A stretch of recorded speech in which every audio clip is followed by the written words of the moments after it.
দিল্লিতে ক্ষমতাচ্যুত পলাতক সাবেক প্রধানমন্ত্রী শেখ হাসিনার সংবাদ সম্মেলনে ফেসবুক লাইভে যুক্ত হওয়ার পর এবার মুখ খুলেছেন ক্রিকেটার সাকিব আল হাসান। বার্তা সংস্থা রয়টার্সকে দেওয়া এক সাক্ষাৎকারে তিনি বলেছেন, সরকার যদি তার নিরাপত্তার নিশ্চয়তা দেয় তাহলে দেশে ফিরে আদালতে চলমান মামলার মুখোমুখি হতে প্রস্তুত চিনি।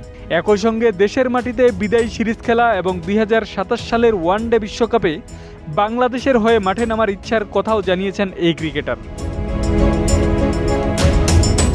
শেখ হাসিনার ঘনিষ্ঠ হিসেবে পরিচিত এবং আওয়ামী লীগের সাবেক সংসদ সদস্য সাকিব 2024 সালের আগস্টে ছাত্র জনতার আন্দোলনের মুখে সরকার পতনের পর থেকে যুক্তরাষ্ট্রে অবস্থান করছেন। বর্তমানে তার বয়স 39 বছর হলেও তিনি এখনও আন্তর্জাতিক ক্রিকেট থেকে অবসর নেননি। বার্তা সংস্থা রয়টার্সকে দেওয়া এক সাক্ষাৎকারে শ্রীলঙ্কা থেকে ফোনে সাকিব বলেন, সরকার যদি আমাকে ছাড়পত্র দেয় এবং আমার নিরাপত্তা নিশ্চিত করে তাহলে আমি আনন্দের সঙ্গে দেশে ফিরব। আদালতের বিচার মোকাবেলা করব এবং যা যা প্রয়োজন সবই করব। আমি জানি আমি কোনো অন্যায় করিনি।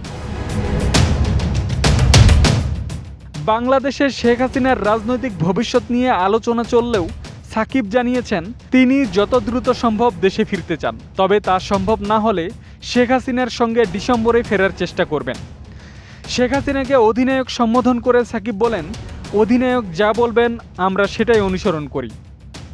তারা ভালো সিদ্ধান্ত নেবেন, আমরা সেই নির্দেশই মানব।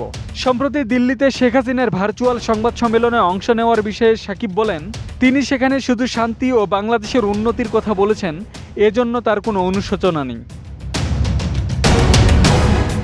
শেখ হাসিনাকে জন্মদিনের শুভেচ্ছা জানিয়ে সামাজিক যোগাযোগ মাধ্যমে পোস্ট দেওয়ার পর দেশে ফেরার পরিকল্পনা বাতিল হয়ে যায় সাকিবের দাবি, ওই পোস্টকেই কেন্দ্র করে দেশে প্রবেশে বাধা দেওয়ার কারণ হিসেবে উল্লেখ করা হয়েছিল।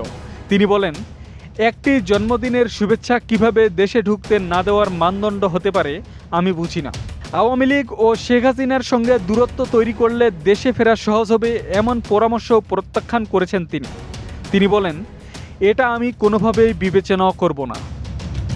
আব্দুস সালাম, প্রজন্ম 24।